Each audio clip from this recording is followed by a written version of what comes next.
first ever TalkBall Tweakers March Madness bracket, we picked St. John's to win it all because we wanted to shock the world. St. John's did not shock the world. You asked us. If you asked us, two of us in that room or three of us all wanted the Florida Gators. And I could put my bracket out there, they could put their bracket out there.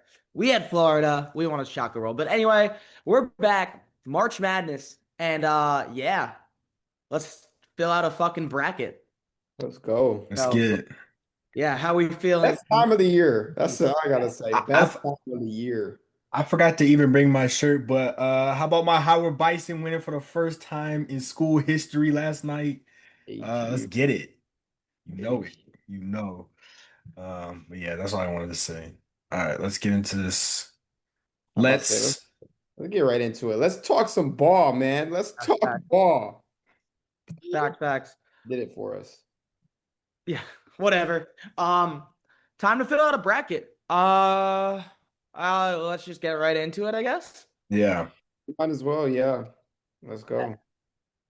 We starting from the east or the west? Let's start from the East with the number one Duke Blue Devils. Just to start us off on this, 7 national championships, 24 Final Four appearances in this one region alone. You have John Shire, Danny Hurley, Tom Izzo, Bill Self, Rick Pitino, Mick Cronin's there. You have other guys too. I mean, Pat Kelsey with Louisville, Michael Brown being out definitely sucks, but it is what it is. It's time to predict it. So let's start with the number one seed, Duke Blue Devils against Siena. Is anybody taking the Siena Saints, or can we move on? No. I would Okay. kill everybody's bracket. That'd be amazing. Yeah, Nope. I do not think that will happen. But let's go on to Ohio State TCU. We have a good one here, 8-9 matchup. Bruce Thornton making his March Madness debut. I'll go first. I personally like them for that reason. TCU's in the bottom half of the Big 12, scoring 78 points per game or something like that. Ohio State's in the 80s. They shoot the three well, and I think Thornton's the ultimate guy in this game. Give him his first NCAA tournament win. Um, I actually have TCU in this one. So we got a tiebreaker. So The two Michigan fans because pick I don't against know. For Ohio me, State. I think it's I originally was going to pick Ohio State. Once again, yes, I'm a Michigan fan, but I actually was going to pick Ohio State. TCU is a tough basketball team. They're a tough basketball team, and a lot of people are going to see that. I think even if they do beat Ohio State, I think it's going to be a tough win for Duke to play TCU. Obviously, I think we'll get into that in a minute, but yeah, I got TCU in this one. Yeah, I have TCU as well. I like the difference maker you talked about Bruce Thornton. For me, it's David Punch. He is an electric scorer. I have to look up how many points per game he's averaging, but he is my difference maker in this matchup. I watched him play against a few teams. But let's look at this. He's averaging 14 points per game, but I've seen him go for like 24, 20, like in the 20s, and I've seen him go off. I think this is obviously going to be a very close game. I mean, they lost to Kansas by 4 in overtime. I mean, they've played some really good games. They lost to BYU when they're a top 15 school. They lost by 6.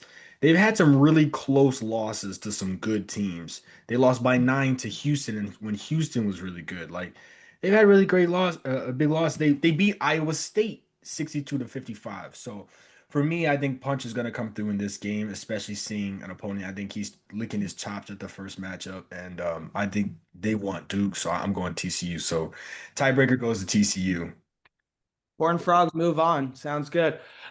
Moving down, St. John's, Northern Iowa, the Bobcats, the champions out of. Why am I blanking out on where Northern Iowa is coming out of? Um, Northern Iowa, the champions of the Missouri Valley Conference. I actually did know that. Is anybody going with the 5-12 upset? I know we love his 5-12 upset. St. John's, the Big East champions. No, Nah, St. no. John's is just too nasty right Red now. Storm. Give me the Red Storm in this one. Coming off that Uh, Big East championship, no way. yeah, give me the Patino, Red Storm. Patino would have a stroke on the sidelines if he lost to you and I, especially after last year. Hmm. especially after we went last year. I think RJ I think Lewis. I think the difference maker is Zuby, man. I think Zuby's just disgusting, and I think he's going to be the difference maker. I think he's going to be the difference maker for them this whole tournament run. Right? Yeah, I mean, Zuby Ejiofor, third team All-American, second team Big East Defensive Player of the Year. He might not even be the most talented big down there because Bryce Hopkins is damn good too. Yeah, St. John's is really good. They shouldn't be a 5 seed too. I Yeah. could get this out of the way now because they're going to play Duke in the Sweet 16 if they get there. They won the Big East. They should not be a 5 seed. And Kansas is another example. Kansas at a 4, honestly, I'm okay with. Let's go with SEC champion Arkansas at a 4 too. And then you look at the ACC runner-up, a conference that's weaker than both of those, in my opinion. Virginia's a 3. St. John shouldn't be a 4, and they very well might lose to Duke or Kansas, and that is because of their seeding. That's all I'll say. But they'll win this one. Yeah, I agree. Yeah. Kansas Cal Baptist. You have two of the best scorers in the country here. Darren Peterson projected #1 overall pick. And then for Cal Baptist, Dominique Daniels is fifth in the nation, averaging 23 points per game. I don't know if you guys have watched him at all. He is freaking disgusting. He dropped 41 in the WAC semis, then like 21 the next day. He's disgusting. I'm just excited he's going to be on national television. Yeah, he's disgusting. I seen some of his I seen his highlights. I was watching him, and I mean, you talk about somebody who can score literally at every single level. It's him. Um, and what, 22 points per game? He's averaging Yeah, 23. 23, 23.2 to be That's exact. insane. So, it's really something to watch here. I mean, I still have Kansas in this one. I think obviously Darren Peterson, we already know, the caliber of player that he is. And I'm not gonna go against Kansas, but yeah, no, watch out for Daniels for sure. Yeah, just I to agree. keep. Oh, go ahead. Oh, go, go, go. I was No. just gonna say to keep it real simple. I also have Kansas. I mean, I think Peterson is reading the room now more than ever. There's been a lot of buzz about him and him losing in the first round, especially if he doesn't have an efficient game, would be like it would be detrimental. Like he wouldn't lose his spot as the probably #2 pick, but I think people would start raising major red flags as to his gameplay. Um, if he needs to have at least a 20-point game facing Cal Baptist. But I also Yeah. think that Kansas is just better in terms of size and talent. But go ahead. Yeah, no, I mean, I think if Kansas moves on, which I expect them to, I'm picking them to, then it becomes Darren Peterson against one of the best teams in the country in St. John's, best defensive teams, rather. That's where you have to have that efficient game. I think Kansas is just way too deep that Cal Baptist won't be too much of a threat. They do have, I mean, Kansas does have the Big 12 Defensive Player of the Year in Flory Vidunga. They could, I mean, there's just too much depth. Trey White, Melvin Council. I think Darren Peterson could score 10 and Kansas could still win this game. So, yeah, give me Kansas. But if they're going to go further, that's where Darren Peterson comes because I guarantee you, not one team in the country wants to play him. Yeah. USF Louisville with no Michael Brown, as he was announced to be out for the first 2 weeks of the or first two games of the NCAA tournament. Uh, yeah, Pat Kelsey, he said he's out for the first 2 games. Louisville's not going to have 2 games. They're going to lose to USF right here, in my opinion. They just are not the same team. Ryan Conwell's a much better two than he is a #1. He averages 18 a game. He's great. I don't trust Louisville inside. South Florida is a short-ish team, but they score at will. They average 87 points per game. That's top 10 in the country. They've won 11 straight. Louisville is not as cohesive of a team without Mike Hell. I'm going 11/6. Yeah, I originally had Louisville in this game, and then the Michael Brown news changed my opinion. I'm gonna go South Florida in this one. I watched a little bit of actually I watched their pretty much their whole game against Wichita State. Um, Wes Ennis and Isaiah Nelson, those two can ball. And when Isaiah Nelson is going to that room, watch out.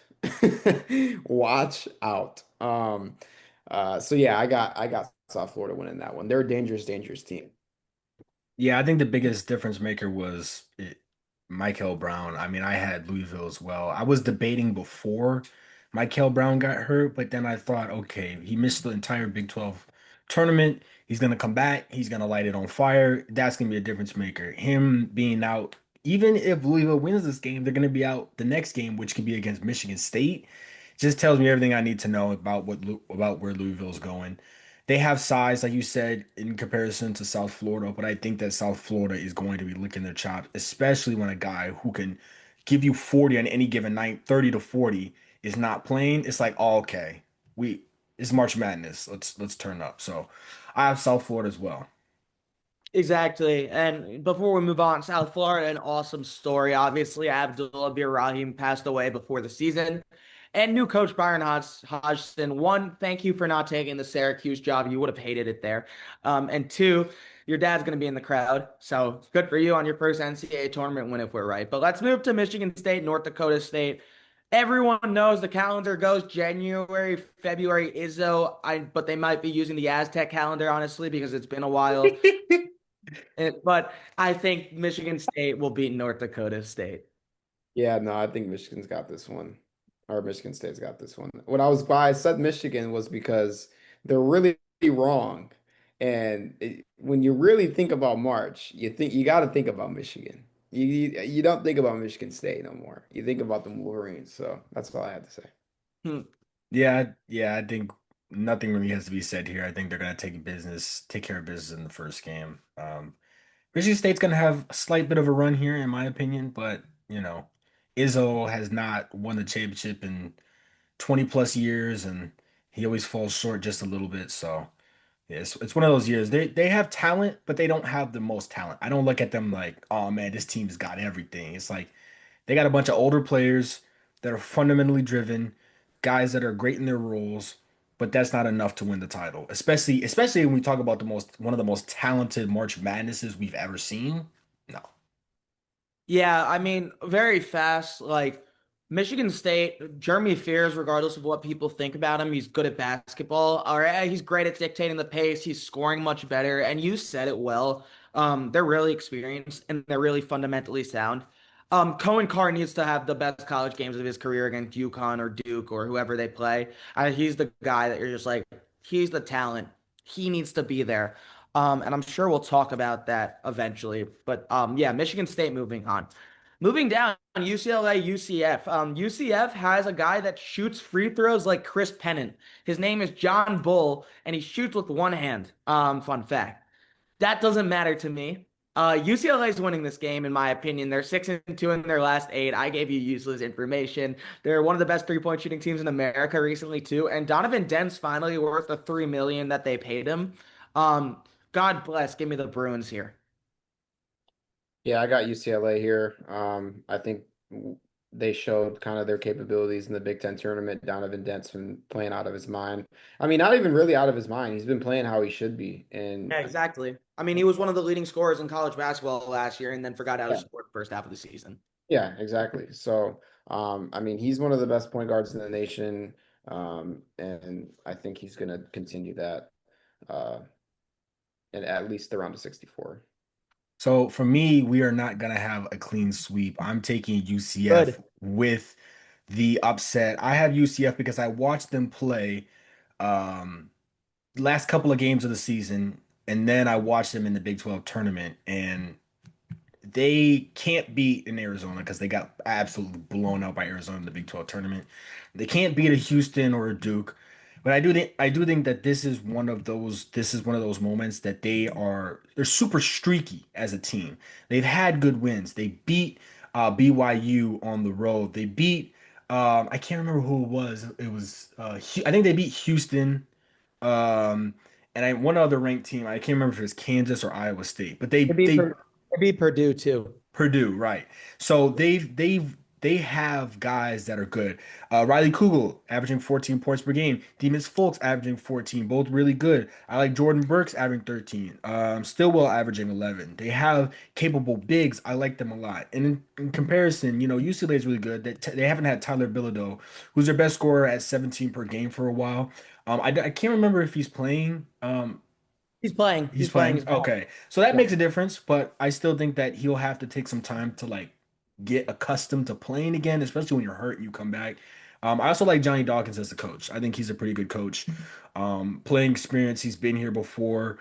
He played at Duke, and so I have UCF, but the majority goes to UCLA. Also, I don't believe in Cronin as much, so that's just me. Cronin has given me cause for concern in his coaching, but that's neither here nor there. Valid, valid. Um, Moving down, the Furman Paladins of Greenville, South Carolina, um, against the Yukon Huskies. Give me Furman. No, I'm joking. No, I'm not. Um, Dan, I mean, look at UConn in March Madness the past few years. They've covered in pretty much every game. They're if they're not going to cover or not win the NCAA tournament, it's sadly not going to be here. Furman's great. They had a great season. You're going to hear me say that for a lot of those mid-major teams, so apologies, Pod. But yeah, UConn here. I'm assuming my co-host will not feel that different. Oh yeah, UConn. Yeah, I'd say. we'll get into UConn a little bit later. Nothing needs to be said about Furman. Yeah. Um, so should we keep going with the East? Yeah, let's just keep going with the East, do region by region. Fuck it, why not? Duke TCU. Well, I didn't pick TCU to get out of the first round, but even if they did, um, Duke's just a better basketball team, even without Caleb Foster and Patrick Gongba. I think John Rothstein put this really well. There's like games that feel like filet mignon in the round of 32. I love how he does March Madness with food. TCU, like they could dictate the pace a little in this game, especially with Caden Boozer starting at the point guard position. Caden Boozer played all 40 minutes in the ACC championship. I think he's been awesome. I think That's 6'4" Ben Simmons you talking about. 6'4" Ben Simmons, fine, but he scored 14 points in the first half the other night. I guess Ben Simmons did that, but um, screw it. I'm going Duke. They're just better. I don't think I need to give too much analysis. I wouldn't be surprised if it's closer than people think, and I think Blake, you were getting at that too. Yeah, I mean, this game's going to be close, I think. I think it's going to be a tough one for Duke, especially if they don't have Gonga back. This one's going to be very tough for them. TCU is going to play them very, very well, very, very tough. It's going to be one of those nail biters. It's going to be one of those games people are like, "Oh, my bracket's about to be cooked." But Duke is going to win this game. I say that. I say all of that to say Duke is going to win this game. There's not a doubt in my mind that Duke loses this game. But it's going to be a close one. Yeah, I don't think Duke is looking at this. I don't think, okay, I don't want to say it's the wrong way. I think they're looking at this like this is an important game. We obviously have to win to advance, but I don't think they're looking at it at a standpoint like, man, this is one of those games. It will be closer than people think it will be. I think Punch is really good, but I think Duke just defensively is better than I thought. When I saw Duke play Michigan, I thought for sure Michigan was going to have them and be the better defensive team. Coming into that matchup, Michigan was the number one rated Ken Pon team on defense, and Duke was number three. Duke beat them defensively. That's how they beat Michigan. So I think Punch being their best scorer, he's not going to have the game he wants. And even though they might dictate the pace, they might get the shots they want. I think because Duke is better defensively, they're going to force TCU to make other guys who don't usually score to score the ball. Now, given that it is March and we've seen unlikely stars come from nowhere, score 20, and we don't even know their names. They might get this eighth man off the bench who catches fire, and then he's the guy for the game. But I think it's highly unlikely. Duke is a better defensive team. I know they don't have Kongba, but Boozer has been holding it down. And yeah, One more thing I wanted to add too, like Cam Booster is just inevitable down the stretch, dude. Like he's just it's consistent. That's what he is. he's very consistent. He makes his teammates better. And I mean, you talk about a guy who is going to get a rebound. It's Cam Boozer. Cam Boozer is going to get a rebound. And when it's crunch time, he's going to put that thing back up. And it's either going in or it's going in, and he's going to the line to get another point. So that's going to be probably the difference maker there, obviously, with Duke throughout this whole tournament, not just this game. But I mean, TCU, like I said, they're going to be tough. They're going to be super tough. They have played. They've TCU. I don't think people realize like they've played some dogs this year, and they've beaten some dogs this year. They've beaten Iowa State. They've beaten Texas Tech. They've beaten Florida, a one seed. So they're a very, very tough team who Yeah. knows who knows how to beat a one seed, clearly. Yeah, you put that well. Speaking of filet mignon, well, now I'm hungry. St. John's, Kansas.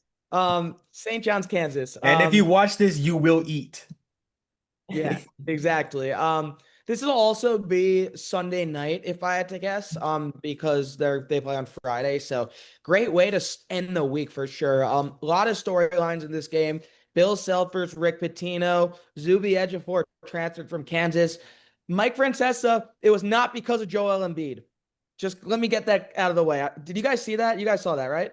No. Yeah. Mike Francesa said Zuby Ejiofor transferred from Kansas because Joel Embiid was in his way. When Joel Embiid was at Kansas, Zuby Ejiofor was 9 years old. But Mike Francesa, we still love you. I as a Mets fan, not worth my time. Um, a lot of great players in this game. Who wants to get us started in this best matchup so far, in my opinion? This is going to be a top 3 game in the tournament, at the whole tournament, including the national championship game. This will be top 3. This might even be better than the national championship, depending on who gets there. I think these are 2 elite coaches. This game right here, I was looking at it on paper and I was just sitting and looking at it. Now, for me, if you look at the rest of the brackets and who matches up with who, these is some of the best matchups that you could have. I mean, you got Floyd Badunga, you got Zuby Ejiofor, 2 guys that work in the post and are elite. You got Darren Peterson, you got Dylan Mitchell. I think the X factor for this game to me is Dylan Mitchell. And I say that because Darren Peterson's going to get his 18 to 23, depending on how well he does. And even he could go for more. But I think St. John's is better defensively. That's just my opinion because I don't think Darren Peterson is a liability, but he's not a defensive player. I think St. John's has a little bit more variety and they have a deeper bench. I mean, Dylan Darling isn't even a top scorer and he can go for 15 to 20 if he really felt like it. You got Sanan off the bench, who's an elite 3-point shooter, he's a sniper from deep. Florida's got Trey White. I mean, I could just keep going on and on about the matchups in this game. But for me, I'm taking St. John's. And I'm taking St. John's because I think they're better defensively. I think they play a little bit more freely. I think Kansas feels the pressure. One, because they have Darren Peterson, and Darren Peterson has to perform in this game. Um, and if Kansas wants to win, this is the last thing I'm going to say. If Kansas wants to win, Darren Peterson has to be efficient. He's going to take 20 plus shots, which means if he takes 20 plus shots, he can't shoot a tour date. He can't go 7 for 20. He can't go 9 for 22. He has to be efficient because that means there's just going to a lot of shots that he's chucking up. I watched him against Arizona State. He chucked up a lot of shots and it amounted to nothing. I saw them play Cincinnati. He chunked up a bunch of shots and amounted to nothing but a loss. Every single time I see them get beat by a team they shouldn't, it's Darren Peterson being inefficient from the field and chucking up a bunch of shots. So I think St. John's is going to put pressure on him. They're going to force him to take a lot of shots. He's going to miss a lot. And I think the Red Storm wins out. I think it's closer. I think if this is like a 1 to 3 point game. Like this is going to be decided in the final couple of minutes. But I think a lot of those shots that Peterson could hit is going to determine why Kansas loses. So I'm going with the Red Storm. Yeah, I got St. John's in this one. St. John's shouldn't be a 5 seed. I mean, like we mentioned, should not be a 5 seed. They should not be lower than Kansas at all. So like you talk about like upsets. Technically, this would be one because St. John's is a 5, Kansas is a 4, but it's not really an upset if you've watched college basketball all year. St. John's is better. They are the better team. They're better defensively. So yeah, I got Red Storm. Yeah, I also have St. John's. I think they're the better team, period. Kansas scored 47 points against Houston. St. John's isn't on the level of Houston defensively, but they still play defense really well. You have the Big East player of the year in Ejiofor versus the Big 12 player of the year in Badunga. St. John's lost in the round of 32 last year. It's not happening again. And yeah, give me St. John's to beat Kansas. Moving down, South Florida, Michigan State. I'm gonna go with Michigan State in this one. I think this is where South Florida's road ends. I think a big thing here is the physicality. I do think South Florida can match Michigan State's physicality, but not for 40 minutes, especially inside. I know Carson Cooper and Jackson Kohler aren't world enders, but South Florida, out of the 5 players that score double digits, they're all under 6'10", right? And you need them all on the floor to keep up with Michigan State's scoring potential. I don't think they'll get it, and I think they might get into foul trouble a little. I'm gonna go with Michigan State here, and I also think Jeremy Fears controls the pace of most games that doesn't have like an Elliot Cadeau or someone else. So give me Michigan State. Yeah, I got MSU in this one. It's gonna be fun to watch Isaiah Nelson and Cohen Carr just fly the whole game. But yeah, Michigan State, obviously, they're a better team. Yeah, I think Michigan State as well. I think this game is decided by fundamentals, which I think Izzo is proficient in teaching his players. And they're better on in not turning the ball over and making the most of every possession, which I think South Florida is going to play a little loose to the point that they turn the ball over because that's how they're going to have to play. So I got Michigan State. That's sweet. Sweep. Last one, UConn UCLA. Anybody going with the Bruins?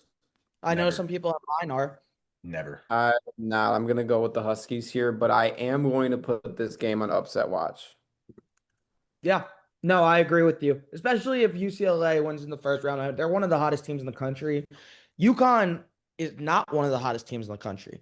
Um, and I'll wait to say it later, or actually screw it, I won't. I think they do it in another gear come March, and we'll get into that. But what's it called? I do not see them slipping up here. Yeah. So the Sweet 16 has John Shire, Rick Pitino, Tom Izzo, and Dan Hurley.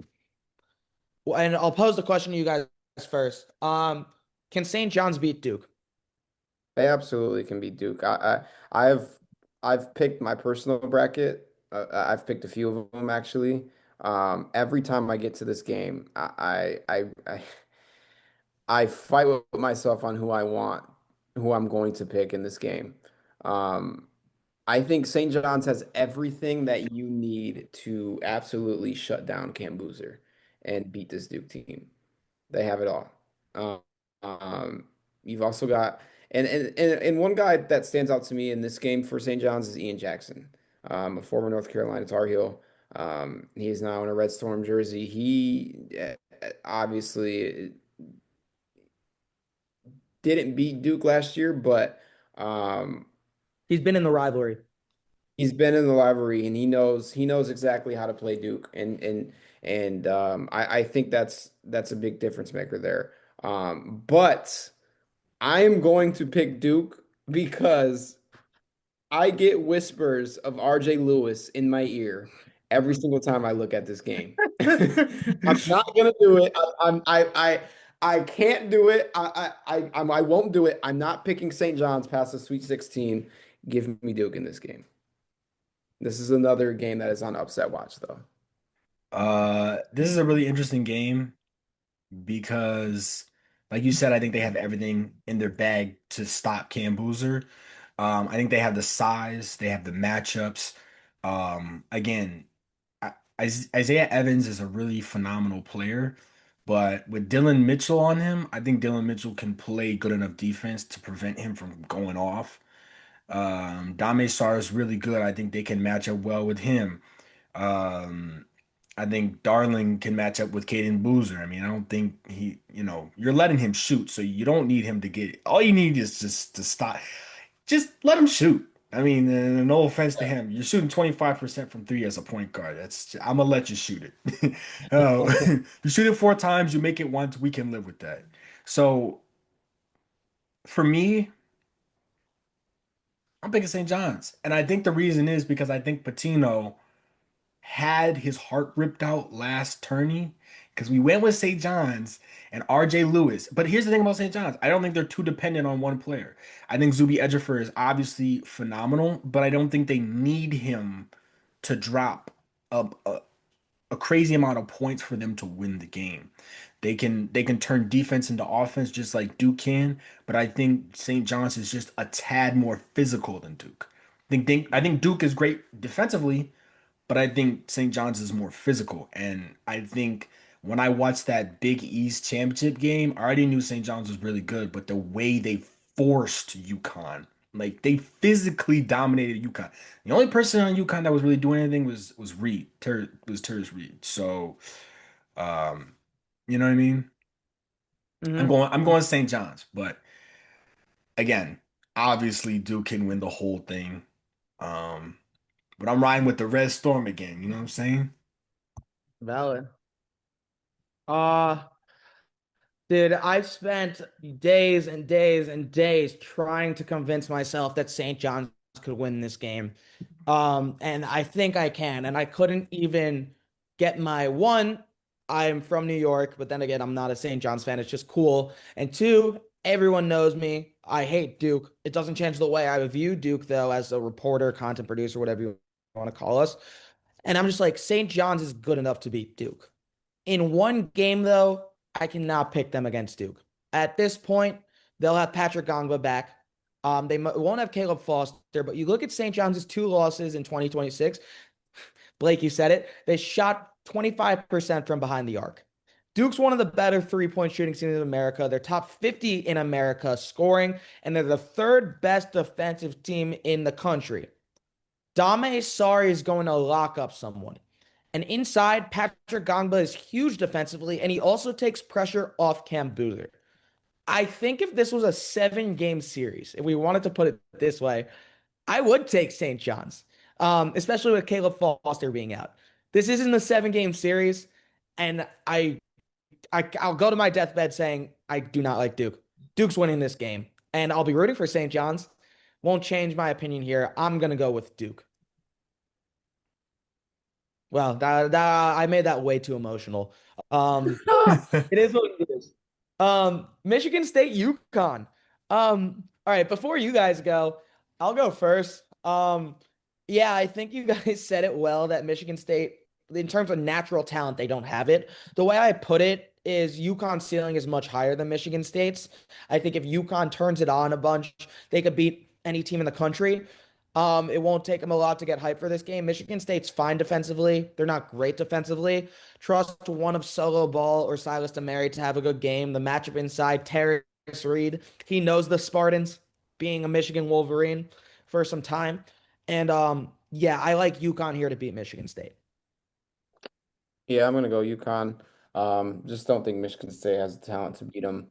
Um, and I'm not a Spartan believer, so go Huskies. Yeah, State's gonna fall at some point, and UConn has the better natural talent.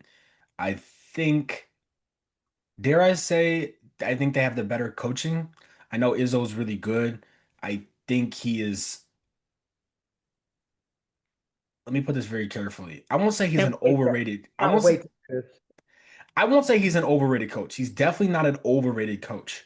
But I think when it comes to winning the big games in March in this half of the century, right? In the 20 in post 2010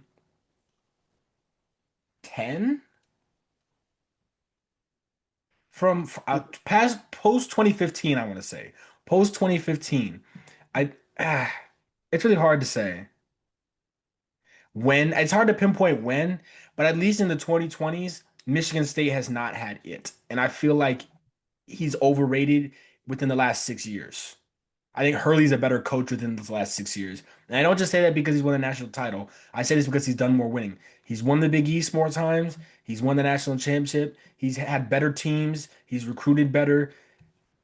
I mean, I think off the strength alone of the coaching, I'm picking UConn. So, and listen, all you Michigan State fans, get to chirping.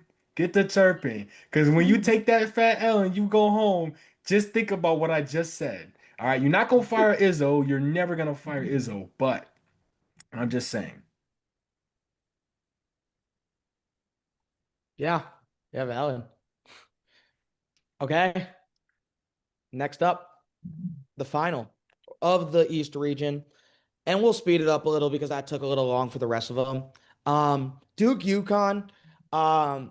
I think Duke has been in the regular season this year. Duke was the best team in college basketball. It might have been Arizona, it might have been Michigan. But in terms of the time they were winning versus the time they trailed, it was Duke. Both their losses came on last second shots. If Patrick Gong was back, which he will be, I think John Shire, it's a passing of the torch here, being a coach that won two national championships after being a coach that was won a national championship before. And Duke is really good defensively and offensively. I just think they're going to be able to throw more punches than UConn in this game. And that is why I favor Duke to make the Final Four. Yeah, I'm gonna go with no, I'm gonna go with UConn in this one. I'm gonna go Huskies. Um, I think Duke is bound to fall. I really do. I think obviously they can win a national championship. Am I going to pick them to win a national championship out of one of my 5, 6 brackets that I end up making? Yes, I am. Um, but I think they're bound to fall. I think they are. And I think it comes against UConn.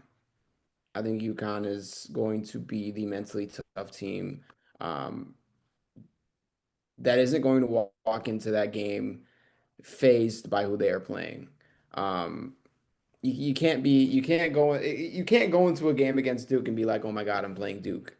Um, Especially with Dan Hurley as your head coach. And yeah, and UConn will not do that, by the way. He's not going to let them do that. So I think mentally, UConn is going to be all the way there for this game, and I got UConn. I'll let the viewers in on a secret.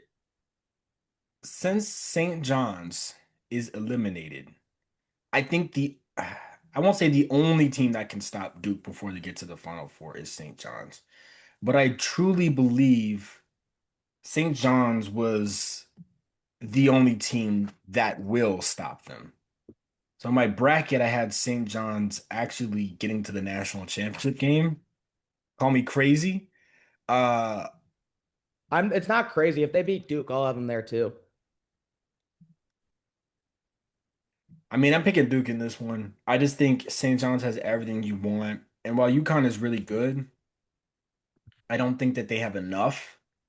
Uh, yeah. And this is what's also crazy about Duke to me is that this is probably the least talented Duke team in a while, and they're still this good. And that's not to say that they're not talented at all, but in terms of you look back in the last couple of years, like this is probably the least talented group of players. Um, because I mean last year they had Flag and everybody. Uh, and then 2019 they had all these elite players. I'm going Duke. I'm picking Duke. I just think that if St. John's isn't stopping them, no one's stopping them to get to the Final Four. Yeah. All right, Duke. All right, we'll go a little faster because why not? The West, Arizona versus Fins Up. Uh, Zona. I love the Fins Up. I do. Zona. Zona. Yeah. Villanova, Utah State. Any thoughts here? I just got Utah State in this one. I don't know. I think Villanova's been pretty irrelevant in basketball uh, for a while, for about no, 5 years since COVID, maybe. We're not in the old days of Villanova basketball no more. I like Utah State. Utah State obviously won their tournament as well. So Yeah, I think Utah State's riding a hot streak. Um, Coming off winning the Mountain West tournament. Again, Villanova, they threw me through a loop when I heard Devin Askew was on the team like a couple weeks Yeah. ago. I figured that out. I said, yo, he's still in college basketball.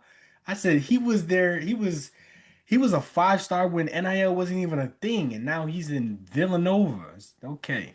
But yeah, I pick at Utah State too. Um, every year there's 8, 9 upsets that kind of, are hard to dictate, but I think Utah State riding the hot streak is gonna win.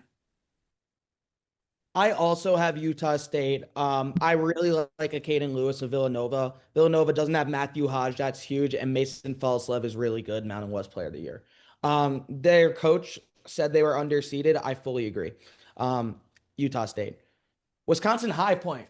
Does Wisconsin do what they always do in the NCAA tournament, which is enter March really hot and then lose in the first round? I personally don't think so this year. I think they beat High Point. I don't think High Point could score with them. I think Wisconsin's more physical. I'll leave it at that. I was watching High Point highlights like uh, on Monday. Um, they do not faze me at all. I am going to say though, they do have an interesting team. Chase Johnson is a hell of a three-point shooter, and they have Cameron Fletcher. If you remember that name, Cameron Fletcher is on High Point. For two Um, reasons. so For yeah. two reasons. So watch out for High Point, yes, but I think Wisconsin's too good of a team, and Nick Boyd and John Blackwell have been playing out of their minds. So Wisconsin. Realistically, you take this on a neutral court, which it is in non-March. You take this on Wisconsin's court. You put this on High Point's court. I'm taking Wisconsin 12 out of 12. I'm taking them 13 million times out of 13 million times. But in March, there's always one upset that throws you. At least one. Definitely at least definitely like two. This is one I feel it in my bones. I have no reason to say that they should. I watched some of their highlights too. They look like a G League team. I Cameron Fletcher is their third leading scorer, right with 12. They got You all Rob right there, Martin. Darth Vader? Huh? Yeah, your thing is messing up. What Yeah, happened? it sounds like you're talking into like a Oh, vuvuzela. oh, can you hear me Like, now? yeah, I could hear you, but I can like hear you. It's just it sounds weird. bubbling. Okay. Just keep going. I might need to switch my mic. Um, Terry Anderson has 16 points per game. Rob Martin has 15 points per game. He Is it does still talk doing it? later. It's just hard to think about High Point basketball in this voice. I'm going to be completely I honest. mean, it is. But what if Wisconsin's three-point shot just doesn't show up? I know they have the size. I know that they, I know that Blackwell is really good. Rap can shoot the three. What if they just can't shoot? One thing we know in March, three-point shooting teams, if they don't have it, they're losing.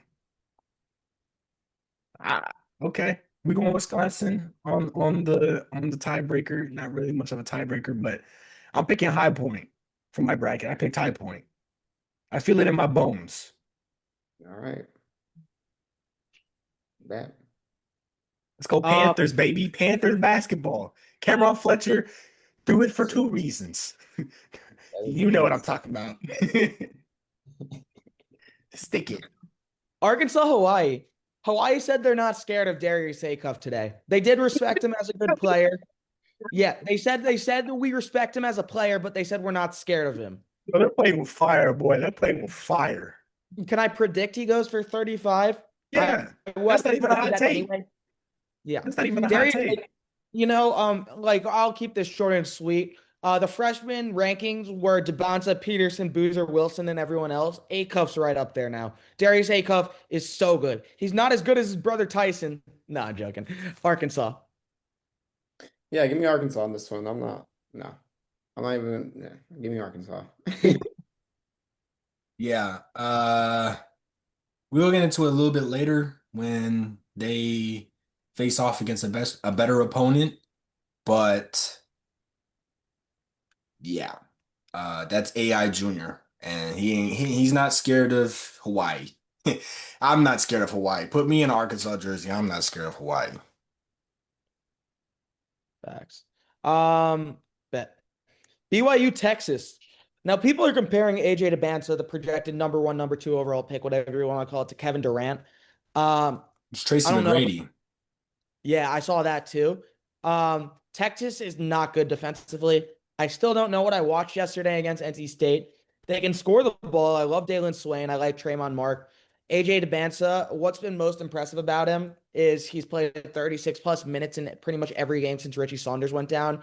He's going to win a tournament game. Give me BYU. Yeah, I got BYU in this one, man. I watched that game last night against NC State. I think Swain and Mark are some hoopers. Um, I think Texas can win this game, but AJ Devonso was licking his chops last night watching that game. He's Yeah. going for 30 minimum, so give me BYU.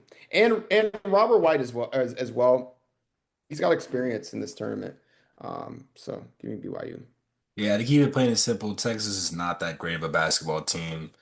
BYU is gonna at least win one game, and AJ needs one game. He knows he needs one game as the number one overall pick, at least one. People can overlook if they lose the second game. One, because it'll probably be Gonzaga, and two, because they don't have an 18, because they lost their 18 point per game scorer in Richie Saunders. So we're sweeping there. Yeah. And Purdue Queens. Oh no, whoa, I went down. Gonzaga, Kennesaw State. The Owls are one of the highest scoring teams in the country, and I would pick them if they weren't playing another one of the highest scoring teams in the country. Maybe. Give me Gonzaga. Yeah, give me Adam Miller and EK. Adam Miller, another one of those guys that's been everywhere. Yeah, I got Gonzaga in this one. Ace Ty and Grant Miller. Foster as well, who Missy would not Yeah. let me go see on our school field trip. Bro, they Yeah. got a whole True team story, full of buddy. bunch of super seniors. This is super senior university right now. Right. All right, let's keep going. Miami, Missouri. I am going to go with Missouri in this game. Cool connection here. Jay Lucas, Miami's coach, came from Duke. He helped recruit Mark Mitchell, who's Missouri's leading scorer. One, Missouri's more physical. Two, this game's in St. Louis. I don't know how much that's going to matter, but I'll say it. And three, after I saw what Miami did against Virginia, I just don't think they could do it against a physical team like Missouri. The SEC, it just means more. Sponsored by the SEC. Give me Missouri. I'm so back and forth on this game. I really am. I think I'm gonna go with Missouri in this one, but Miami absolutely can win this game. I wouldn't be surprised if they do. Um, yeah, give me Missouri. I was gonna pick Miami. I think they have something to prove, especially losing the way they did to Virginia. I think they definitely want to win at least one game. I think they also have the possibility of winning against Purdue. So I don't think they're looking at. Obviously, you have to look at Missouri like a real opponent. Every game is a real opponent, but I'm picking Miami, but we'll go Missouri.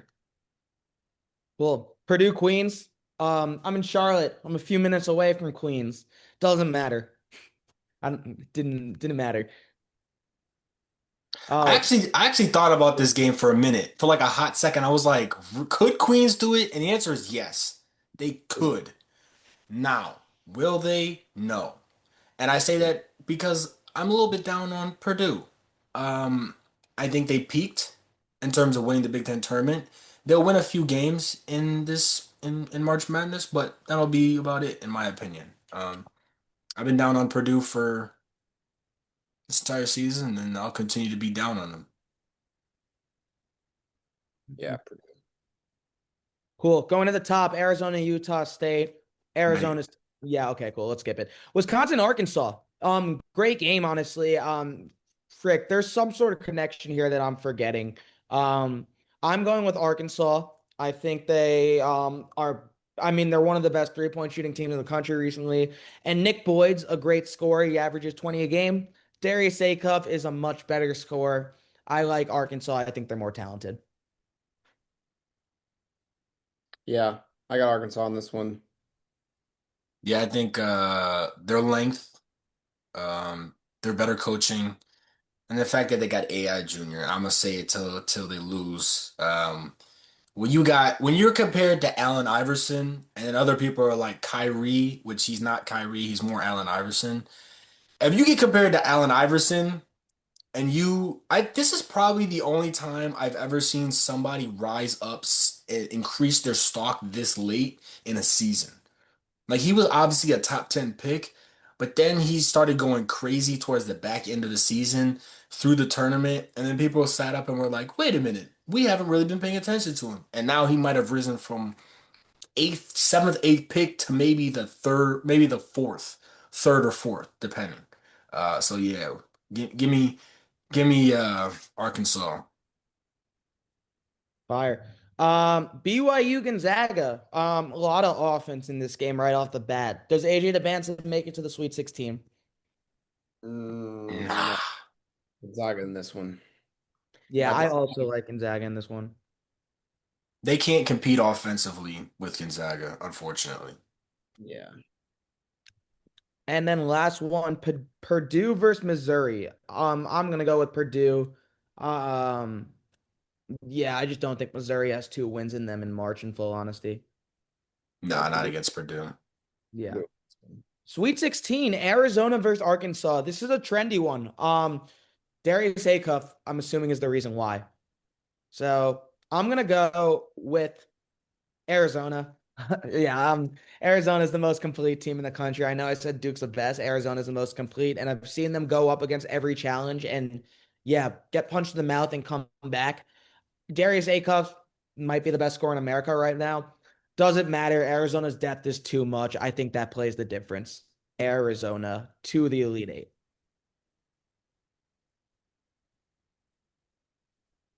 Yeah, I'm go ahead. You could do it. Yeah, you guys could totally do it. I'm not gonna be upset. Like No, go ahead, Toussaint.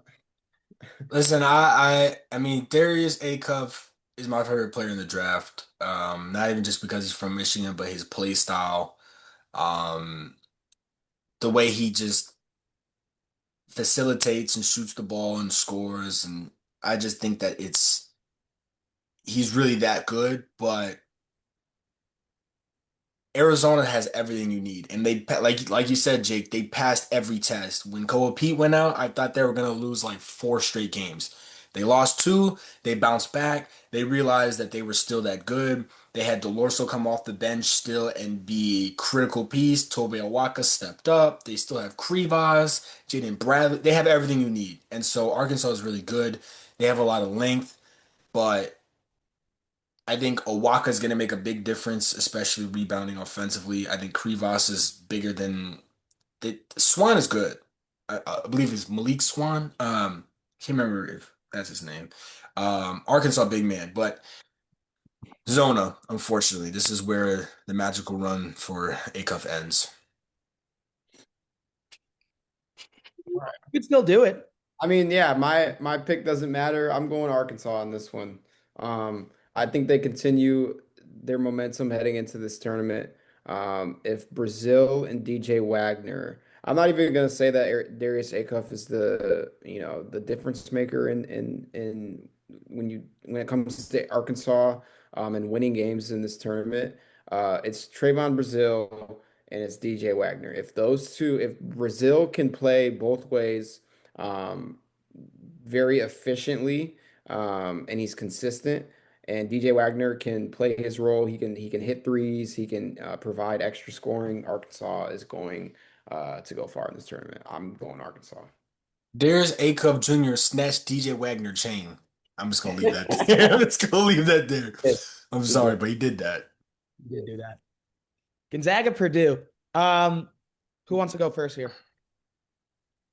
I'm just gonna go Purdue. I think when you look at this game and you match them up, what stands out to me is Trey Kaufman-Renn and Oscar Clough. Um, I I don't think Gonzaga can match up with that. I know they got Graham Ike down there, but losing Braden Huff is huge. He's gonna be back. Is he going to be back? He's gonna be back, I think, for the Sweet 16. He won't be back this week. I'm not gonna say he's definitively, but I think he's trending that way if they make the second weekend. Everybody's trending some way and some. Everyone's yeah, Everyone. exactly. We thought Michael Bryant was Do going with to that be what you will. I'm sure we'll have Sweet 16 I'm predictions. still going Purdue in this one, even if if he does come back, maybe my mind will change. But as of right now, he's not playing, so I'm gonna go with Purdue. Say it with me now. Overrated. I'm just playing. They won the Big Ten. I can't call them overrated. But I think this is where Purdue's run ends. I have Gonzaga. I think Graham Ike is really good. I think this is where he shows up against Clough. They have Terrion Grant Foster, bunch of seniors. They have Adam Miller, who is really that good. They are an experienced team, and if Huff definitely returns, they're gonna win. If Huff doesn't return, then I will be leaning more towards Purdue. But I'm going to lean on the fact that Huff is coming back and pick Gonzaga. I was also going to pick Gonzaga in this game. Purdue could totally win it. By this time, Braden Smith's going to have the all-time assist record. Gonzaga scores really well. Every single want to produce losses at Mackey Arena. The other team scored over 75. Gonzaga has no problem doing that on any given night. I think EK and Huff versus Clough and Kaufman-Wren is an awesome matchup. And I know Braden Smith and Fletcher Lawyer might be a better duo than Grant Foster and Saint Superi, because he's been good. Still like Gonzaga here. This reminds me a lot of when they played that UCLA team that was favored to win it all and the Sweet 16 and Julian Strother hit that dagger. I'm gonna go with Gonzaga here. All right. Yep. And then Arizona Gonzaga. I'll get us started. Also it's Gonzaga. Apologies. Arizona's answered every test. They answer the bell. Gonzaga is not very great defensively, but Arizona is deep. They're physical. They're better than Gonzaga in pretty much every category. And they're better than pretty much every team in any category. Give me Arizona getting to their first Final Four since 2001. All right. Yeah, I got Arizona. I mean, I didn't even pick Gonzaga to be in this game, so I'm going Arizona. Would Yeah. you pick Arkansas over Gonzaga, or is Arkansas in your personal bracket? How far are they going? Um, I have a bracket where Arkansas's beats Arizona. How far do you know how far you have Arkansas going in that bracket? I have Arkansas going to, I believe, the Elite Eight. Okay, the reason I asked is because Blake has Arkansas beating Arizona in one of his brackets. We're clipping this if they do, and it's probably going on socials. Let's be completely honest. Yeah. That, So yeah. And one of my bracket, yeah, I got Arkansas beating Arizona in one of mine. So don't be surprised if it happens. all right, moving down to the South region where we have the defending champions Florida Gators and the Houston Cougars, the same team they beat in that national championship. Let's just get right into it. Florida over Prairie View or Lehigh. Yeah. McCollum University. McCollum University. But going to Clemson, Iowa. Who do we like here? I like the Tigers. Iowa's good. They had I believe it was last year's one of their March Madness heroes, Bennett Sturts, of Drake, transferred to Iowa, their best player, but no Fran McCaffrey, first year without Fran McCaffrey, who's still in the tournament down here with Penn, his alma mater, but Clemson just has the better team. I've doubted them all season long, and they've been way better than I thought. They don't really have a player that you look at and you're like, that's a guy. But they're just sound. They have five guys that they put on the floor that are all really good. Um, and they exceed expectations as a team. So they definitely, in my opinion, coming out of this matchup. I Alex, oh go. go ahead, Jake. Yeah, why not? Because I'll tie it up. I have Iowa. I think Bennett starts in this game as the difference. Clemson lost Carter Welling to a torn ACL. He's their second leading scorer. Sturts averages 20 a game, and there are some games where he's absolutely ridiculous, like shooting those one-footed threes last year against Missouri. I think Ben McCollum gets a win in his first year in Iowa City. Give me Iowa at that one, and Blake will break the tie. Yeah. I think that this game is going to be, I mean, it's a 50-50 game. Obviously, 8-9s are, all the time nines win these games. I'm actually gonna go with Clemson here.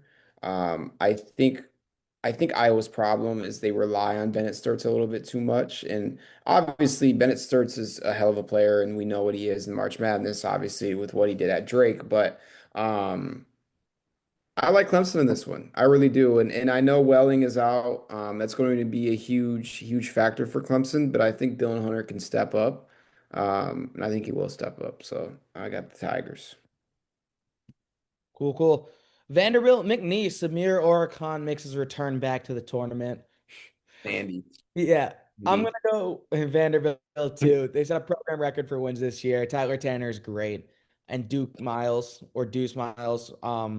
he's great. Yeah. Yeah, The aura has run out. The aura has run out. There's no Will Wade. it There's no ran out point. the second he went to NC State. Let me get it. How did he go to NC State and then come back? They scared him away. They scared him away. is the funniest story of all time. He said, I got my NIL money. I'm out of here. And then like a few months later, you just see him in the McNeese jacket again. You're like, all right. Yeah, well, Vandy, Nebraska, Troy. Nebraska is looking for their first ever NCAA tournament win. I personally think they get it here. I think Troy, I mean, the Sun Belt champions, they're good. Nebraska has been the second best team in the Big Ten defensively, allowing 66 points per game.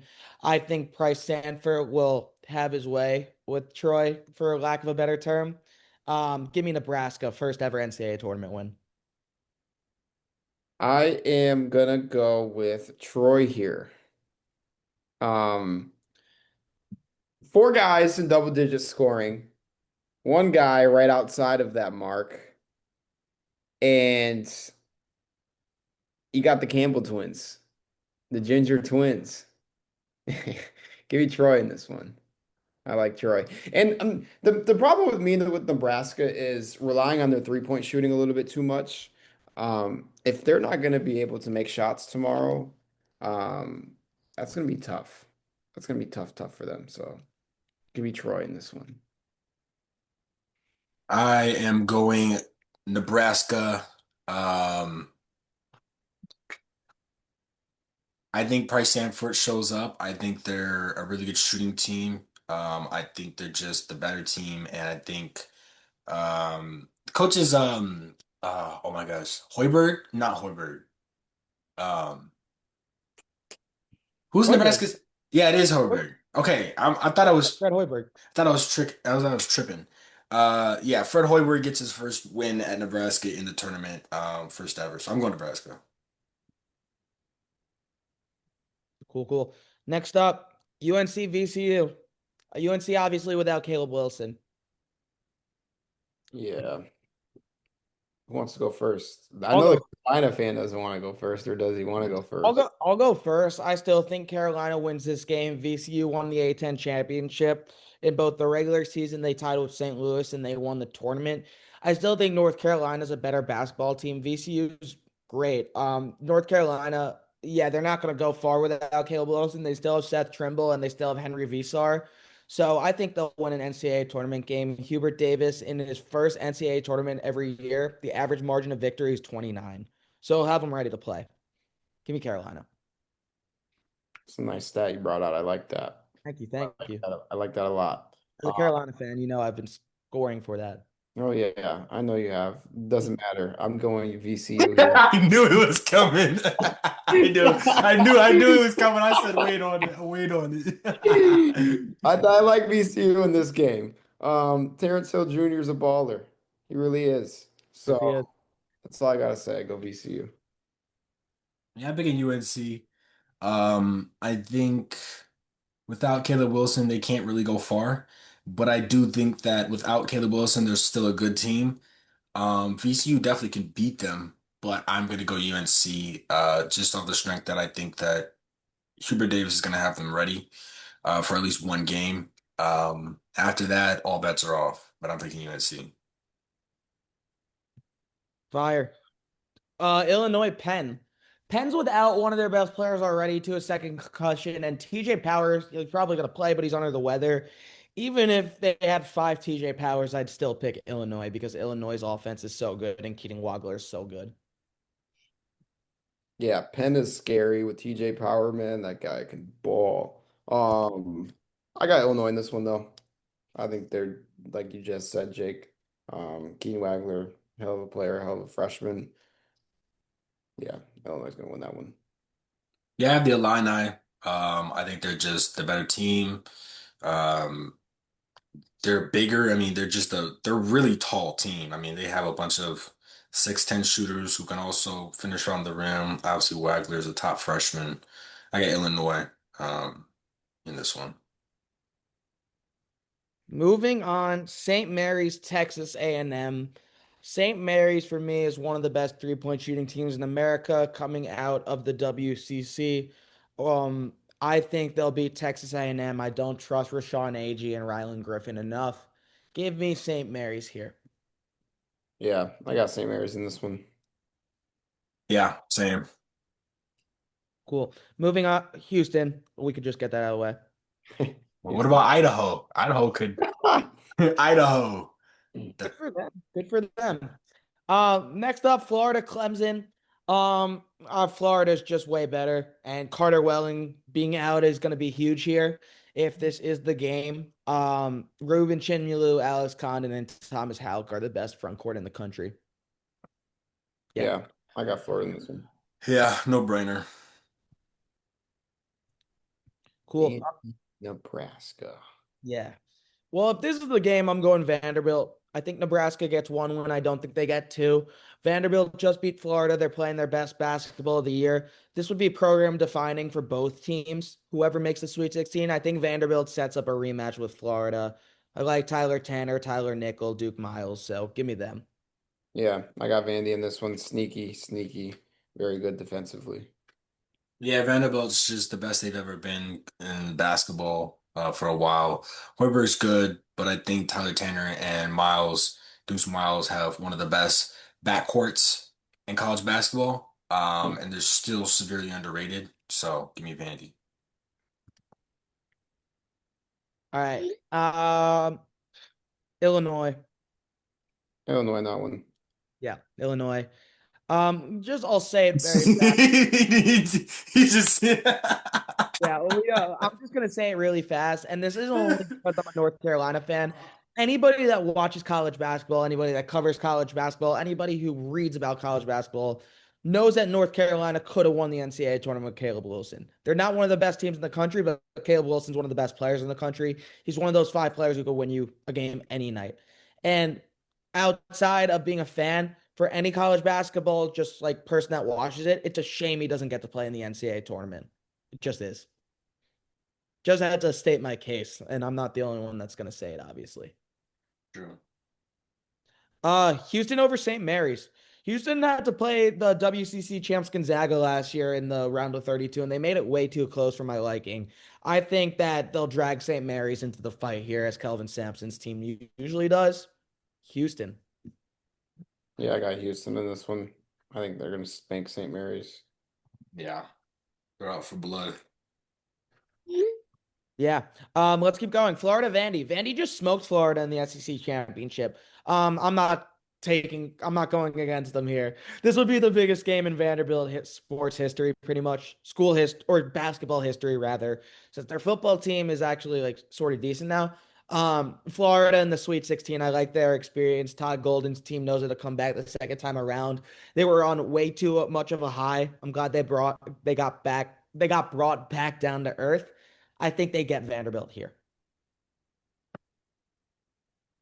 Yeah, it's a rematch of these two teams, and I don't think they're gonna make the same mistake twice. Tyler Tanner's still gonna score a lot of points. Deuce Miles still gonna score a lot of points, but I think they're gonna limit what the rest of the team can do. Um, and they got beat badly in the SEC tournament. I don't think they want that again, so I'm going Florida. Yeah, I got I, it sucks for Vanderbilt, man, because like the rematch in Sweet 16, I think Vandy is a very good team and can get to the Elite Eight.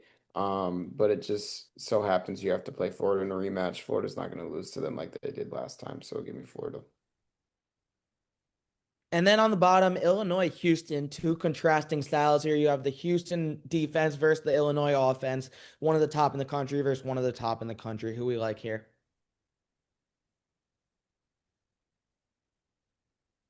I'm going in Houston without a doubt. This is not even a question for me. I didn't even have to look at this twice. I know Illinois is a pretty good team. Obviously, have the shooting on deck. But I think defensively, Houston just has them beat, and then Houston can provide their shooting as well. I mean, you talk about Kingston Flemings, who's a top playmaker, Emmanuel Sharp, who's a top shooter, Chris Cenac. I mean, Jojo Tugler, who's inside. I mean, Illinois is gonna have to be able to shoot the three well in order to win this game. Like that's how they're gonna have to win the game is shooting the three well, and I don't see that happening with the defense that Houston provides. So give me the Cougars. Yeah, I got Houston. I also have Houston. drag them into the fight. That's what they do. It sets up a national championship rematch. Also, Illinois sucks defensively sometimes. Let me get that out of the way.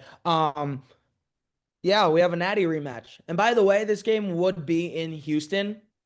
Um, yeah, who are we going with? I got Houston. I like Houston in the rematch. I think Houston's out for blood. I mentioned that on one of our episodes, I think last week maybe or 2 weeks ago, but Houston's out for blood. Yeah, give me Houston in that one. Yeah, I'm going Houston. Um, I think Florida's really good. I think they're a little bit more susceptible. Um, all year long, I've been saying their backcourt has been a problem. And while they've shored it up and it's been great, I think that Houston is better defensively than Florida is offensively in their backcourt. And I think that makes a difference. Hauck is really good. Connaughton is really good. Chinyelu is obviously a defensive player of the year, in my opinion. But Houston has three, four guys that are better defensively as a unit than Florida is offensively, in my opinion. And again, I think they're out for blood. This is a rematch of the national championship game, and I think Calvin Sampson's going to be seeing red this entire game. He's going to be on one. He's going to be tweaking too. He's one of those coaches that like when he feels it, he tweaks out on the sideline. And so I feel like he's going to be on go mode the entire game. Um, and so Florida got their ring. It's not to say that this is a throwaway year or a throwaway game for them, but again, Kingston Flemings and Emmanuel Sharp are better than Boogie Fland and Xavier Lee for me. I we could have Houston move on. I picked Florida, and I'll stick with Florida. I think their backcourt's really, or front court rather, is really gonna make a difference. Houston, outside of Joseph Tugler and Kristen Ack, plays really small, right? You got Emmanuel Sharp, Milos Hughes, and Kingston Flemings, all incredibly talented. And compared to Xavier Lee and Boogie Flan, they're obviously a better duo, or trio, rather. I think Florida is going to dictate the game inside, even with Tugler there. And I think a lot of people are going to hop on the Houston train, and rightfully so. And if they win, obviously, I wouldn't be surprised. I think Florida's experience and the way they've been playing and the way they were able to beat teams the second half of the season is going to play a role here. And I saw Houston play the three best teams in the Big 12 and lose to all three of them in 3 games in a row. And Florida might be better. So I'm gonna go with Florida, but we'll have the Houston Cougars moving on. And that sets up a rematch of last year's Final Four too, I realized. Yeah. Mhm. Yeah, we'll do that after. All right, Midwest. Howard over Michigan. Howard over Michigan. Bison, M, baby. M block, dude. M block, dude. You see that right there? You see that right there? Don't give a damn about no Bison. Don't give a damn about no Bison, man. M block, dude. Get to sweating. Get to sweating. Can't say I'm Listen, scared. I can't say I'd be scared. listen, at the end of the day, here's what I know. UMBC beat Virginia a couple years ago, and no one thought it could happen. Don't think it can't happen, especially when you get cocky. Don't think it can't happen. If Elliot Cadeau thinks he's prime Steph Curry, don't start thinking it can't happen. If Yaxel can't find the rim like he did against Ohio State in the Big Ten tourney, don't think it can't happen. Now they outsize Howard, uh, out everything at Howard. But hey, it's March. Give me the Bison, baby. You know how it is. I'm sticking with my alma mater. HU, you know, baby. All right. All right. And we are picking Howard to move on. It's been out the Get mud. the fuck out of here. Jake, who are you picking? Who are you Michigan. picking? I'll pick Michigan. Change that shit right now. Hey, guess what? I got the You're power. trying to be I got sneaky. the power. Let's go to Kareem Abdul-Jabbar. I want to talk about my white guy, Robbie Trying to Avila. be sneaky. We keep it Howard in there. I'm just playing. Yeah. I love St. Louis. I love Robbie Avila. Kareem Abdul-Jabbar is one of the funniest names in college basketball history. I like Georgia's offense. I like Blue Kane. Jeremiah Wilkinson averages 17. I think their pace is just too much for a St. Louis team that didn't play that well down the stretch. These games are a toss-up. And I'd love for the A10 to get some wins, and they're not getting a win with VCU over North Carolina. Come back when VCU beats North Carolina, obviously. But like, give me Georgia here. I like St. Louis. Give me St. Louis. Shout out Robbie. Yeah, give me the Billikens. They've been ranked all year long. Obviously, Georgia plays in the better conference, but I think St. Louis, at least being ranked, uh, gives them a leg up in terms of how they feel, per se. I think they feel like that team, and I think they're going to carry it into March. Give me the Billikens. Cool. And we move. What's next? Texas Tech Akron. I know some people like the Zips. I know Toussaint likes the Zips because he put it on his TikTok. Um, I am Go going to go. follow Ball Knowledge too. Well, no, let's show you. Um, I am going to go with Texas Tech. I do like Akron a lot, and I'm glad they won the MAC tournament and got some sort of hardware. I think even without JT Toppin, Texas Tech is still a team that is top 10 in the nation in scoring, top 10 in the nation in three-point shooting. Christian Anderson and Donovan Atwell are going to be nightmares in this game. And like, look, Texas Tech might be the most inconsistent good team in the country, but when they're on, they're on. And I think they'll be on for this game. I mean, they made the Elite Eight last year too. Grant McCaslin knows how to get his guys ready. It sucks that JT Toppin isn't there. It does. Give me Texas Tech there. But if we go with Akron, like, great. Toussaint. Give me the Zips.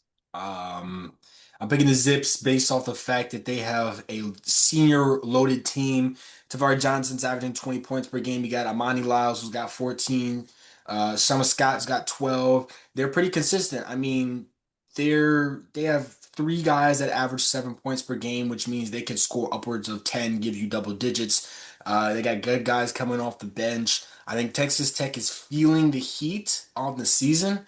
Injury riddled, like you said, no JT Toppin, which is a huge difference. In my opinion, I've seen them be streaky without him, and I think they have the size advantage because I don't think Akron can match up size wise, but I don't think that Akron, if Donovan Atwell isn't shooting the three, he's nothing on the court. And that's being generous because I don't think I've ever seen him shoot a 2-point field goal in a Texas Tech uniform. I think he has the most three pointers made in Big 12 history, or he's up there with Monklinovich. Monklinovich is probably like second, I think. They're like one and two right behind each other. But Atwell shoots a crazy amount of threes. If he can't find the basket, um, he's kind of invisible. Um, Give me the Zips coming off the MAC championship. Maction, baby. Maction. Um, let's be fun. Let's go Akron. We're a fun time. Yeah. Let's go Akron. Shama Scott. I seen Shama Scott hit a between the legs step back 3-pointer like he was Dame to send the Zips to get their back-to-back MAC championship. So give me the Zips. I like Akron there. I like that. Oh, LeBron. Let's go to Alabama. Aiden Holloway will not be playing, and can I have some, please? No, I'm joking. Got loads of it, brother. He's got loads of it, brother. Not no more. Not anymore. He doesn't. No, because when it came out that it was 2.1 pounds, I literally said to my coworkers, I'm just like, they didn't find the rest. Like, I don't know. Bro, did you see the rest report? They found it everywhere. It was in every crevice of his crib. It was everywhere. Boy was moving. Boy, That boy was moving weight for Scarface. he really was. Pusha T said he was out there selling that shit in the snow. I still like Alabama over Speedy Claxton and Hofstra. Hofstra, Long Island represent. I'm not from Long Island, but I don't know why I said that. Phylon's enough. Alabama scores at will. Hofstra's not going to stop them. I don't think this game's going to be as close as people think. But if people want to pick Hofstra, especially in my bracket pools, go for it. Go for it. And again, if Hofstra beats Alabama, please come back to this. What they say, move that dope. Move that dope, and move that dope, and move that dope. Yeah, we going with Alabama. You know what I'm saying? Can't play. They feeling nicey. You feeling nicey. Oh, I got Um, backwards. I'm picking. I mean, Hofstra could. I listen in my TikTok, the same TikTok where I had Akron. I said I had Hofstra as a potential to beat Alabama. I'm picking Alabama just off the fact that they're better. Um, but I think Hofstra is. Hold on, let me pull this up for a second because I had the stats.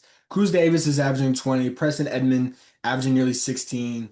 They could do it in March, right? And the fact that Alabama might be distracted. They might be distracted. Listen, anybody who dons that number 2 jersey, hey, the police is already on your tail, buddy. You wear the number 2 at Oof. Bama. You wear the number 2 at Bama, and they got custom made shackles made for you already. So it don't matter. The feds is on top, man. They number 2 jersey, you're going down. But I'm taking Bama. Yeah, I got Bama. Tennessee versus Jesus, Miami, Ohio, SMU. I think it's gonna be SMU. That game's in like 15 minutes. I like Tennessee. Nate Amon's back, or I meant, and Jacoby Gillespie is very good at basketball too. Give me Tennessee here.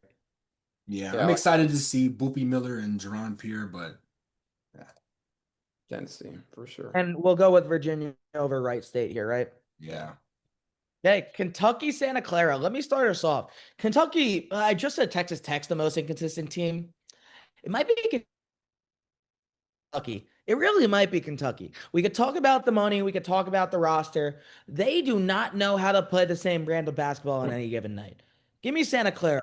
They're big, they win. Christian Hammond's great, Elijah Mull's great. They have the size to compete with Kentucky, and people will look at this and go, there's a roster talent deficit. No, there's not. Because Jaden Constance isn't playing, because Jalen Lowe isn't playing. Mark Pope, I don't want to say it's a step backwards, but it sort of is because they made the Sweet 16 last year. Santa Clara is winning a game. Santa Clara is winning. Yeah, Santa Clara. Santa Clara made the WCC a 3-bid. Yep. They made them 3-bid. Give me It's Santa Clara now. And they shoot the 3 ball well too. They play well inside. I like love to see what's it called? This game's not an OKC, but this is J-Dub versus Shea right here. yeah. Yeah. Well, as J-Dub said, she was a fairy. Well, that's what half the team is says. Jared McCain probably say that. I mean, when I'm going through the bracket, I was thinking about what Shea said because it's very similar. I know the answers, I just need to see the questions. Um, Jesus, that was freaking terrible that he said that. Anyway, Someone Iowa State. someone on Twitter said, I want to see him and Jalen Hurts have a real conversation. We're talking in quotes. Throw LeBron in there too. That's my favorite saying. That's my favorite saying. Um, Iowa State, Tennessee State. Nolan Smith's doing a great job down there ever since leaving Duke. It doesn't matter. Iowa State. Yeah. Iowa State.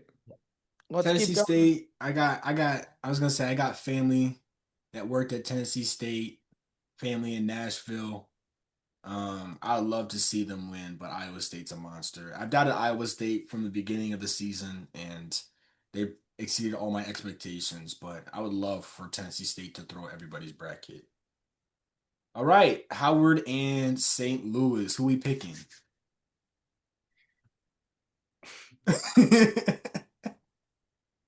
Oh, really? You're really trying. No, listen, I'm pushing it to existence. When Howard wins, I'm coming on this podcast and I'm tweaking out. I'm tweaker of the week. Nah, dog. Michigan. Come on now. This Come whole on now. state, this whole state is Yeah. burning. Michigan's gonna beat them. I think they beat Georgia too, if that's the case. Michigan to the Sweet 16. And Akron, Alabama. Ooh. Bama. Fuck it. Give me the zips. Why not? I mean, Wow. I don't have Akron winning a game. Actually, let's be fun. Let's do Let's zips. be fun. Let's have Akron going to the Sweet 16. They've won 19 out of 20 games. And there's some games where Alabama can't play defense. Akron knows how to score. Fuck it, they might be smoking before the game for all we know. Akron's gonna win. Nate Oates gonna be cheaping with him. Yeah. Um, yeah, but in all seriousness, even if it is Texas Tech, I do think Alabama's road ends here. Yeah, they have a great offense, but they're also one of the worst defensive teams in Power Four. Sometimes, and I think this will be one of those times. So give me Not Alabama, rather. Tennessee, Virginia. This is a tough one. This is actually tough because I feel like I truly don't believe in both of these teams. So it's like, who do I believe in less? Really, that's the question for me.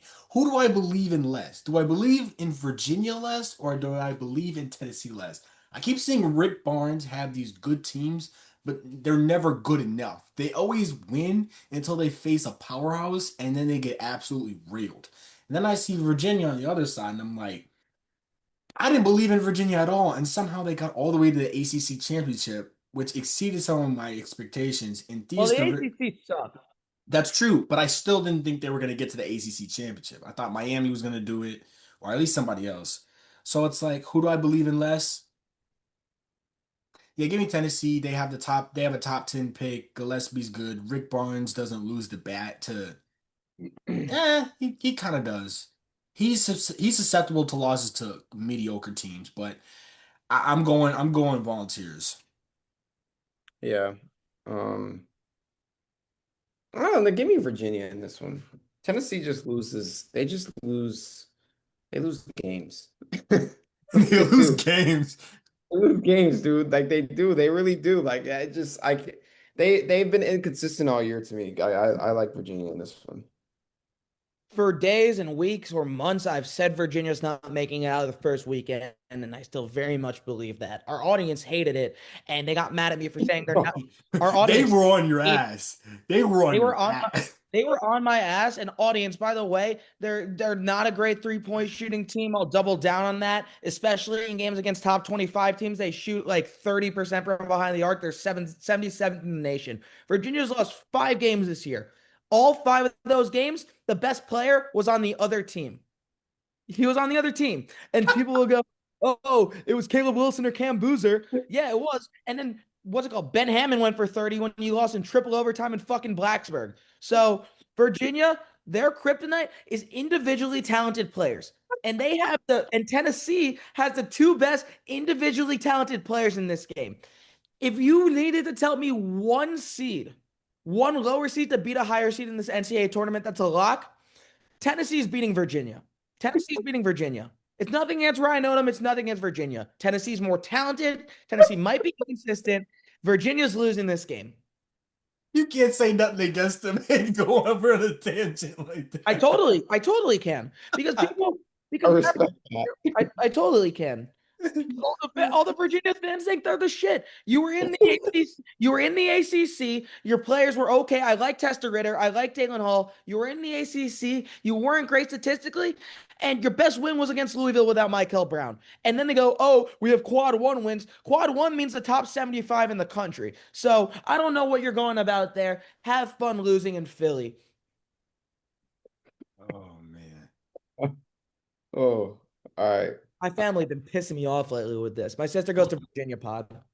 I was Oh, there it is. Okay. All right. No, that's not it, dude. I hated Virginia way. I didn't like Virginia way before my family got Oh, involved. okay. Okay. I'm gonna say that's what it going is. A for few. Iowa State. I got Iowa State. I have Iowa State too. I don't need to give my reason. I spent way too much time there. All All right. right. Michigan, Akron, Michigan. We know that. Yeah. Tennessee, We're the Iowa wrong State. All right. Iowa State. They Yeah. Tennessee can't score with them. Momcilovic is great, and the inconsistencies, like you said. Yeah. This is a game that is definitely 50-50 here. Iowa State can beat Michigan. I think Iowa State in close games. Um, I'm not gonna say they aren't that. I'm not gonna say they aren't good in close games. They fall short. I'm gonna say they fall short. And if Michigan's gonna, if it's gonna be Michigan or Ohio State, I think that game is Iowa State. I think that game is gonna be close. So I think Wolverines come out on top. Yeah. I think it's Michigan. Iowa State, they always lose a game um, to a better team. And I think this is where it ends. They're really talented, but I think the size of Michigan is going to play a factor in this, especially with the Daimara and Morris Johnson. Um, Monklinovich, I mean, for someone to shoot 50% from three in a season is nuts. That's bonkers to me. You put Oh, up 10 shots, you're making 5 of them from beyond the arc. I've seen him hit 1-footed threes on the run. I've seen him hit all kinds of crazy threes. He just doesn't miss. Like 50% from three is crazy. So, I mean, and it's like automatic too. Like he's shooting 12 threes, he's making 6 of them. That means he's dropping at least 25 because then he's yeah. gonna go inside. So, but yeah, give me blue. I have Iowa State making the Final Four. One because of Momcilovic, two because of I don't want to call it. It's not anything on Michigan's end. I just think Iowa State. You mentioned the close games. They almost beat Arizona. There's been a few other ones like what's it called? Someone walked in there. Oh, they lost to Texas Tech. They did come back against Houston. I like Momcilovic. I like Tim and Lipsy to control the pace. One more thing is turnovers here too. Michigan's really good at everything besides turning over the basketball. They're ranked in the bottom of the Big Ten in that. They're like 14 out of 18 or something. Iowa State runs a press a lot with Lipsy and Killian Torrey, and they lead the Big 12 in forced turnovers. So again, if Michigan wins, yeah, they're one of the most dominant teams college basketball has ever seen. I actually have them losing, but we have them winning. So I'll just put that there. All Final right. four. All right. Duke Houston. Let's start on that side. Um, Duke's not losing this time, especially if this is the matchup. If this is a matchup, John Shire should put them in a room, take their phones, lock the door, and have them watch that entire game last year. Especially, and I think too, one more thing. I'm not even trying to take this from a basketball perspective anymore. I'm trying to take this from a mental perspective, which is these are college kids. And John Shire has been very vocal, as we know, about him being happy that he brought back returners instead of attacking the transfer portal, right? Patrick Gongba, Caleb Foster, Isaiah Evans. They were all on the court to see Duke have one of the worst collapses in Final Four history. We were all in my apartment after a Cubs game. Yeah, great beer. Um, That mango I cart. That mango cart. a cart. Them sitting through that and Duke's players sitting through that is going to play a role in this. They're going to know to approach it right this time. You had in Cam Boozer and the Boozer twins who haven't lost their final game since sixth grade, and they can match shoes in physicality. And yeah, I really think from the mental aspect, Duke's going to approach this differently, and John Shire's going to approach this differently. One more personal anecdote that I know through a source, and then again, this isn't like a huge thing. John Shire spent the entire plane ride back to Durham after last year's Final Four, rewatching the game over and over again. I think they're gonna know Houston's tendencies. I think they're gonna know what's right. Caleb Foster might be back by this. Even if he's not, I still might take Duke, but I'm gonna go with Duke here. Yeah, I got Duke in this one. Vengeance is on their mind. Give me the Blue Devils. I have Houston. I think Kelvin Sampson doesn't have long to go for a championship because he's older. Now, obviously, he could coach for a few more years, but he's an older coach. Um, Not to say that Shire doesn't feel that way because Shire does have to start. He does have to win a championship soon. I just think Houston. I think Houston post defense is gonna make the difference.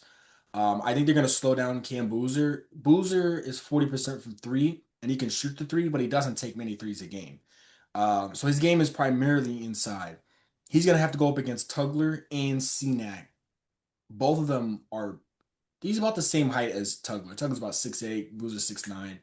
Tugler's that little taller. Tugler's probably like 6'11", but Senak's the same size. Okay, yes. Well, both of them I think are just going to be better defensively in the paint. I think Houston always has tall bigs, and even if they are not there, there's also other taller bigs. I think this game definitely depends on Duke's offense elsewhere other than Boozer. I think Evans needs to have a big game if they want to advance. I think he needs to have anywhere from 17 to 23 points in order for them to advance. If he has lower than that, I believe Duke is at uh a disadvantage. Um, so I guess the tiebreaker is obviously Duke, but I think Houston, especially with this team, two top freshmen who are going to be in the first round. I think Houston's going to do it, but that's just me. Cool. And on the other side, Arizona, Michigan. Great. Got it. You got Arizona? Yeah, I've got Arizona in this one. I think at some point Michigan's lack of ability to defend the perimeter is going to kill them. Um, and you also, it's important to have, really all your guys on the floor. And without LJ Kaysen, I think also so at some point that's going to run out. So I got Arizona in this one. Arizona's deeper. Yeah, I'm gonna go Arizona as well. I think Arizona is a more complete team, and they anything that Michigan throws their way, Arizona can match up well with it. I think they're the better. I won't say better coach team, but I think that they have. I think they have the better players that matter more. Yaxel is really good, but in order for Michigan to win, Yaxel's gonna have to have at least upwards of 20 points, in my opinion. And I say that only because to get over that hump. And I think if he has 14 points, I think it'll be neck and neck. But if he has 20, I think that'll be the difference. And I think Arizona defensively, Braden Burries is always consistent. He's always going to give you 17 to 20. You know what you're getting with Bradley. Like with Arizona, you know what you're getting. With Michigan, there's some inconsistencies where Yaxel can have a 20-point game. And then against a really good team, he could have 11 points. And he could be a difference maker defensively, but he's not a difference maker offensively. Michigan doesn't have that one guy that when you're like, I need a bucket right now, no play, I can't hear Dusty May on the sideline. Just give me the rock, let me score. I don't think Michigan has that player. I think Yaxel is a top 10 player in the tournament. I don't think he's a guy that you're going to be like, let me get the ball, set me a screen. I'm going to get a bucket right now with no help. Arizona has that in Braden Burries. They have that in Bradley. Cole Pete can get any bucket he really wants. I think Arizona has that. I'm sorry. The Nets scored 24 points and a half. That's insane. Did That's insane. But anyway, yeah, you I see? agree. Wait. Did you see what Michael Porter Jr. said? They're like, "Who's the hardest player that you had to guard?" And he's like, I don't see nothing." He said, "I just shoot over everybody." And we're like, "That's not the question." He AJ literally Demand said said, that. come on down. Anyway, give me Arizona in this game. You guys said it really well. I'm not gonna go on a whole tangent. I think if Michigan's gonna win this game, it's got to be because of Elliot Cadeau, because Jaden Bradley is the Big 12 Player of the Year. He'll dictate the pace. That's what Arizona does best. Cadeau could dictate the pace. He can't turn over the ball, and he has to hit at least two three-pointers because we saw what happened against Duke, and he was a reason they lost. And that brings us to our final, the TalkBall Tweakers final, Duke versus Arizona, the top two teams. Who wants to go first? I'll go. I think I got Duke in this one. Um, I think if you look at the matchups, obviously Jalen Bradley against Boozer, Jalen Bradley wins that one. Um, but if we get down to the bigs and we want to go Cam Boozer and Gagba, I mean Duke wins that to me 9 times out of 10. So um, I think that's really where it comes. Um, yeah, I think Duke is just the better team overall. Um, I also think Duke is a little bit more deep than Arizona. So I like Duke in this one. I I have. Oh, go ahead. Okay, cool. Because I'm gonna break the tie here. Regardless of what this says, I have Arizona playing a different team, but I have them winning it all. They've responded to every challenge, whether it's going on the road to beat Houston, whether it's beating Iowa State in the Big 12 semis. I agree that Duke shares a similar depth. I don't know if they're deeper because Del Orso, Karchenkov, Awaka won six man of the year. I just think if there's a year for Arizona to win it, it's this year. And it really feels like from the first day of the season where they played the defending champs and Cole Pete went for 30 and they beat them, it felt like this team could be different than the Arizona teams of either the Caleb Love era or even going back to the Lowry Markkanens and the DeAndre Aidens when they'd lose like that. I think Arizona brings it home this year. I think they respond to every challenge. I think they get punched in the freaking mouth in the first half by Cam Boozer and Gangpa. But I think they adjust and they come out in the second half and they win the second half. And I think they beat Duke in a very close one. And Arizona's your national champion for me. Um, it's good that you said that because I definitely was gonna go with Arizona as well. I think they have everything they need. Again, I doubted them when they went through an absolutely elite, like crazy gauntlet where they had like a 7 game stretch where they were just facing Texas Tech and Kansas and all these ranked opponents, and they responded in every way possible. Even without Koa Pete, who I thought, he scored 30 in opening night in college basketball. I'm like, without him, you're nothing. And they responded perfectly. They lost 2 games back to back, and then they realized who they were. And I also just think that first of all, I had Arizona facing a different team as well. But I think that Arizona just has everything. I also think that their coaching is elite. I think Tommy Lloyd is better than John Shire. Um, and I think Tommy Lloyd knows that this is the year that he has to get it done because this might be his best Arizona team he might ever have. And that's saying a lot because he might recruit some better teams. But for the foreseeable future, I think this is probably one of the best teams he could ever have. Like they just have everything they need. And then coming off the bench, it's like you can get anything. The eighth guy they have is a shooter and can dunk. Like he's super athletic and a shooter. Plus, you got Legines on the bench. So what more could you want than that? You know what I mean? When you got Legines. So you got championship in the blood on the bench. Give me Arizona. Lazona. Arizona. Yeah. Arizona, your TalkBall Tweakers national champion. Um, Anything else we want to do? We could save Tweaker of the week because why not? All right. I think that's all. All right. Got it out the mud. Sean Sean McCants. McCants. UNC legend. No, y'all know what to comment. Comment y'all national champion who wins. Who wins it all. As always, run up our socials, TikTok, Instagram, YouTube, like, comment, subscribe. Shout out to everybody. Stay fly, as always. It's March.